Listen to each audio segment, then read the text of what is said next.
And now, it's my great privilege to introduce our keynote speaker, Rashad Jennings. Give him a big round of applause, everybody.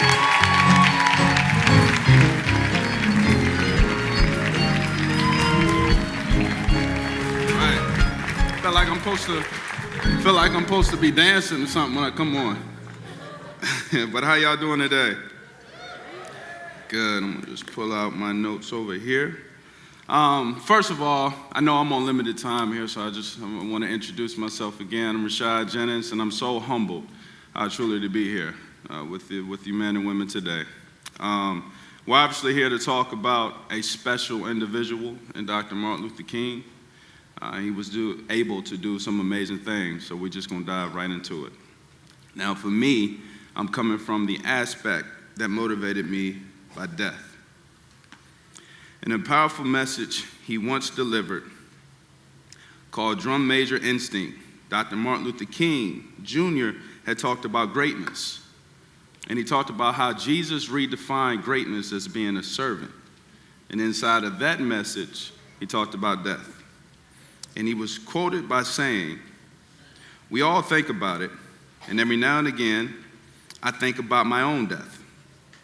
And I don't think about it in a morbid sense. Every now and again, I think about what is it that I want said at my funeral.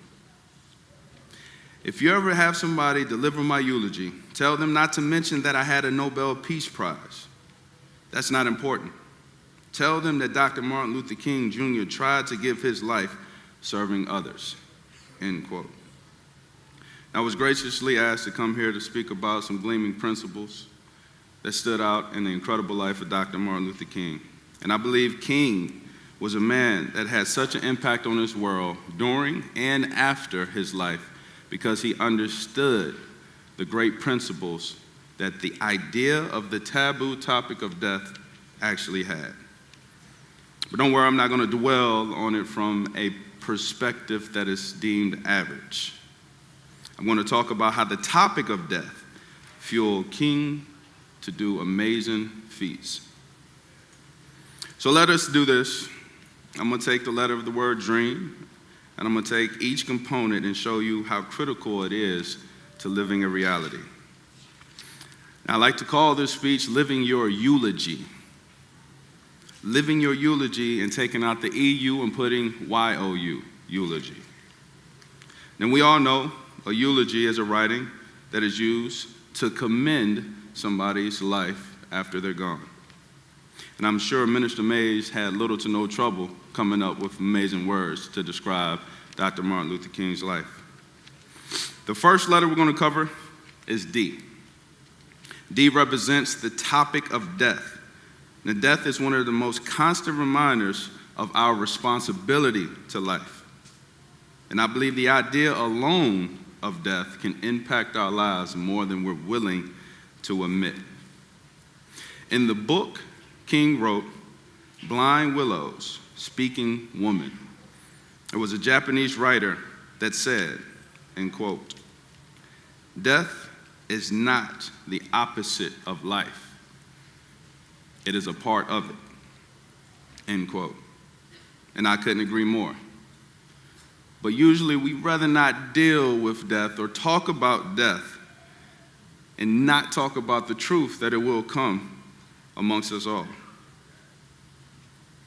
But I'm here to prove to you that if we do think about it, it will help us live our lives better.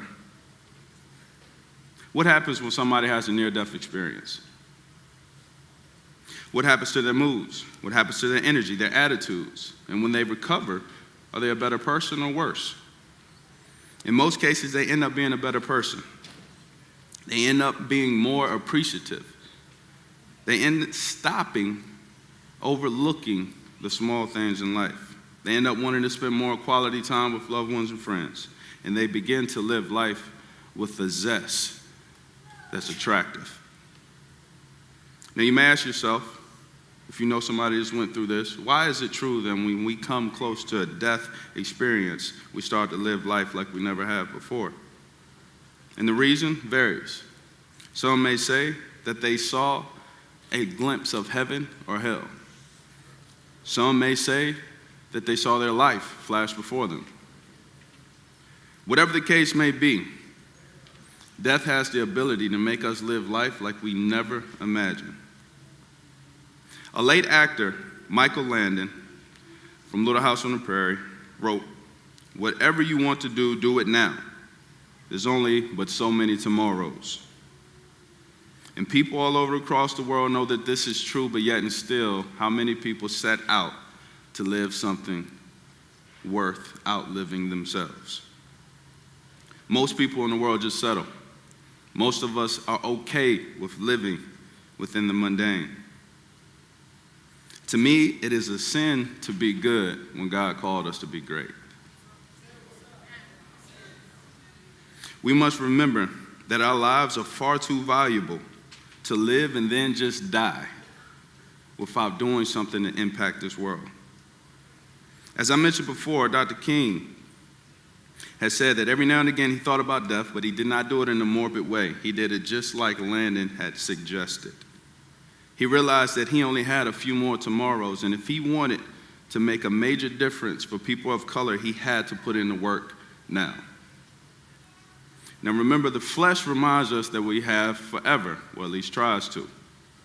But the Spirit lets us know the truth that we're on borrowed time.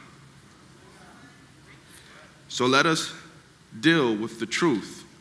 And let me remind that each and every person that can hear my voice, you will die. You don't get to choose when. But every single second you live, you get to choose the substance that will be spoken at your eulogy. And that brings me to the next letter in the word, which is R. R stands for resolve.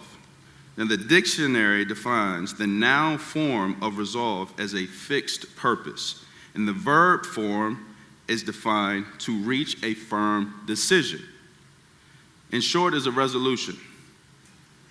And unlike many of us actually do this, we make a resolution every January. But Dr. King kept his resolution. Now, how many of y'all said, I'm going to go work out this year, or I'm going to start eating right, I'm going to start talking to that person I said I ain't going to talk to? Dr. King kept his resolution no matter what. Now, on September 20th, 1958, while signing books, a woman approached Dr. King, and she asked if that was really him. When he confirmed that it was him, she said, "I've been looking for you." And she plunged a letter opener deep into his chest. He was told by the doctors that the blade was so close to his heart that if he so much as sneezed, he would have died. Now, of course, he survived because I said, remember, he died at 39. This incident happened when he was 29.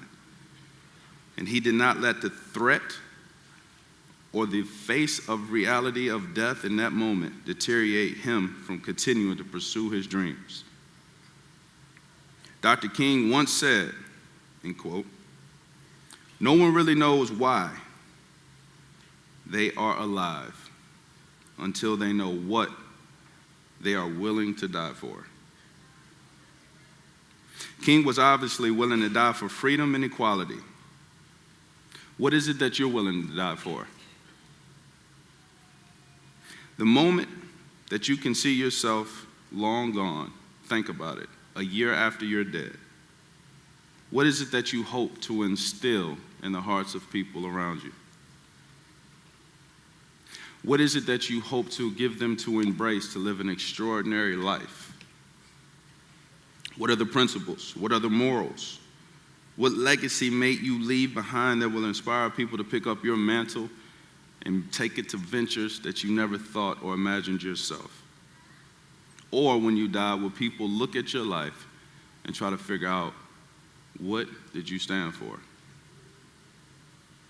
When you figure out what you stand for and you figure out what that looks like, you will begin to understand why you're here on this earth. And when you understand why you're here on this earth, the thought of what used to be a sacrifice may very well become your ultimate reality of what you're called to do. And even as right now as I speak, as you're mulling over what I'm saying, are you resolving what your eulogy will look like? The next letter is E, execution.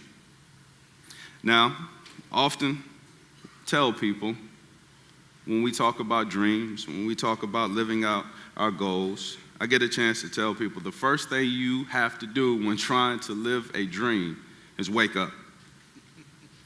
But if all you're infatuated with is dreaming, by all means, hit the snooze button.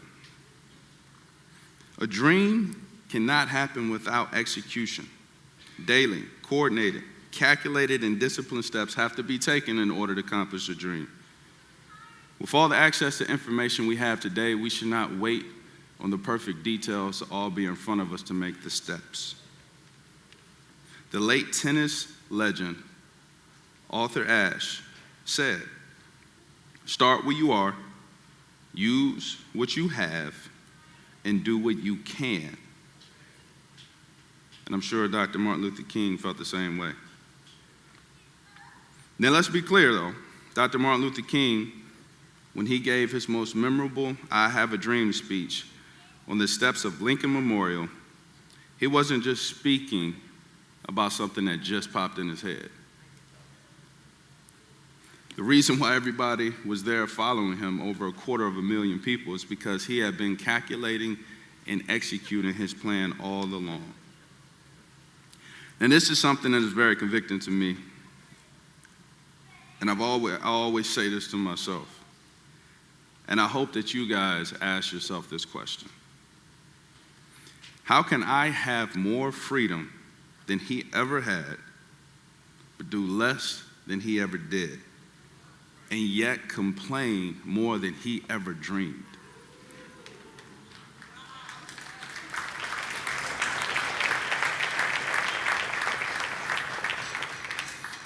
Without even thinking about it, Dr. Martin Luther King woke up every single day and started writing his own eulogy. The next letter is A, adversaries. Now take it from an NFL running back. When you hold something of value in your hands, and you hold something of value in your heart, and you decide to move forward, adversaries will attack you. It may be as simple as even your own blockage, your own thoughts. Things like, I'm nobody. It's not important. Nobody will listen to me. It could be as simple as, I can't do it. Laziness, procrastination, or maybe even an outside enemy that's jealous of their own insecurities and you're letting them win. It is said that anything worth having is worth fighting for, and I like to add to that. Anything that's worth fighting for, usually you have to fight for it. And if it wasn't a fight, what's the point? The fact remains that good and evil will always exist in this world, and they will always be at war. Scripture promises that. We just have to do and make sure that our dreams and goals remain on the good side and right. Dr. King said that darkness cannot drive out darkness. Only light can do that. Hate cannot drive out hate. Only love can do that. So I ask you, what is your temperament? Are you trying to fight hate with hate? We were told that couldn't happen. Know that the noble dream that you have to outlive your dream is waiting to be turned on and activated only by your actions. And it cannot wait to enter into the darkness and be the light that it was called to be. And Dr. King regularly had to check his car for bombs before he got into it. He regularly had to check in with his wife and his family to make sure that the house wasn't firebombed or broken into. Dr. King experienced racist people at the highest position of government who were constantly plotting and scheming ways to cut him out, to hinder him, to stop him cold. Even the news sources tried to slander him, giving bogus headlines, trying to ruin his reputation. But it never stopped him. Because Dr. King kept in his heart what it was supposed to look like, he never was stopped. Dr. King, deep in his heart, wanted to change a prejudiced world, and because he knew it would likely take longer than he had to live, he dedicated his entire life to the cause. And might I add, he did not just do this for the oppressed. He actually did this also to cure the hearts of the oppressor. He wanted you and I to benefit from his eulogy.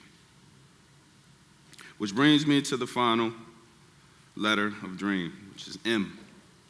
And M stands for the mission.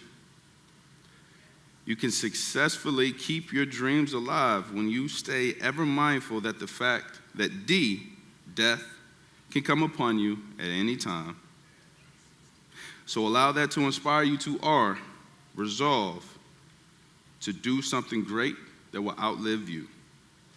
And when you begin to consistently E, execute your plan and stop kidding yourself and knowing that A, adversaries will show and you remain undeterred, then you will be on your M, mission. Stay close to the mission and never quit. Quitting is not an option. Just like you have to have a clear-cut vision. Habakkuk 2:2.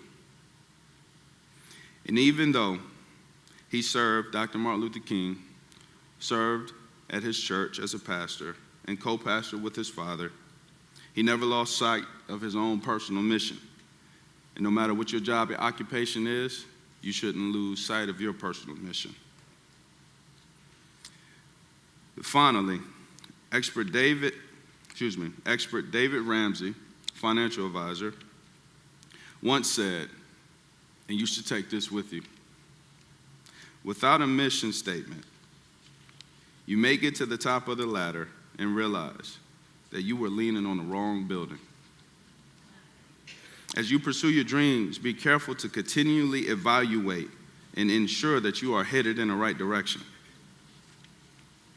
How you do that will determine your dream and who you decide to pursue it with. So what I'm sharing with you today so far are 5 quick elements of breaking down the word dream and how death actually connects to life. And the fact is that death always remains and reminds us that whatever your dream is, make sure that it includes helping someone. And please know that if you truly live for something worth dying for, you never really die. Your dream lives on in the hearts and minds of other people, and as they pass on that spirit, you continue to live.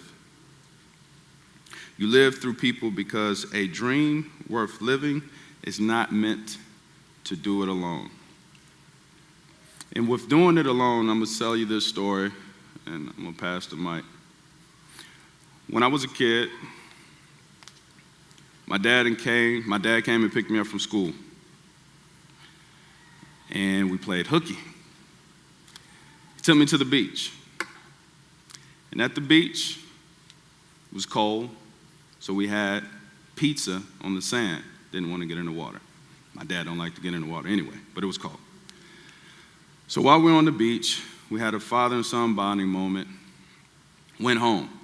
When I got home, I took off my shoes, and I'm about 6, 7 years old. I took off my shoes, and I'm dumping the sand out of my shoes on the floor. Then my mom comes in the door, and she's a neat freak. And she says, "Rashad, what are you doing? Where all the sand come from?" And I'm sitting here, 6, 7 years old, with my shoes full of sand. I'm like, I can't tell her, because if I tell her, I'm going to get Dad in trouble. But I don't want to lie to Mom, so I'm just stuck. Dad comes in, saves the day. He puts his hand on my mom's shoulder and says, "Deborah, I got him." She walks off. My dad looks at me and says, "Son, I'm proud of you." And in my head, I was like, "Yeah, I bet I ain't telling on you."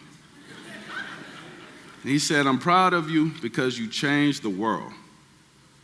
I looked at him. I was like, "What?" He said, "Son, the way that the earth shifts, the way that the moon rotates, brought that sand to that very beach. You picked up a piece of that sand and brought it with you. Therefore, you changed the world." I was like, "Dad, you crazy." But that's kind of a neat way to think that I could change the world. So I started thinking about that. How many days and how many lifetimes would it take for me to go to that beach, pick up a shoe full of sand, take it back to my house before you could see a significance in that beach? It would take decades. It would take centuries if I did it by myself. But if every single one of us in every single state decided to go to the beach at one time and take one shoe full of sand and remove it, that beach would disappear.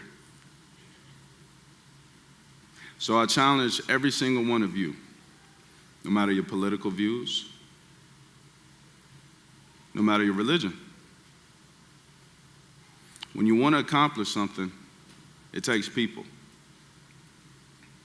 God is never above reproach.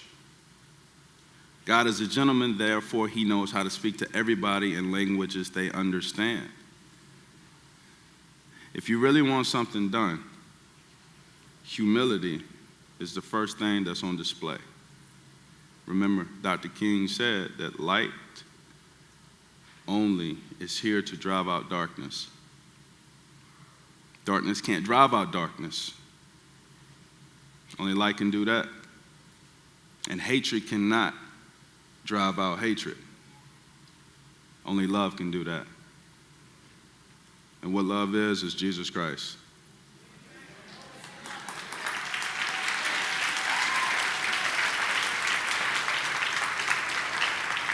So I thank you so much for allowing me to speak a little bit of my heart and how I see death as connected to life. And knowing that when you do something worth living, everybody will talk about you when you are dead. Write your own eulogy, please, for your sons, for your daughters, for people that mean something to you. You get to inspire the world and be a voice by how you live. My name is Rashad Jennings, and I appreciate it.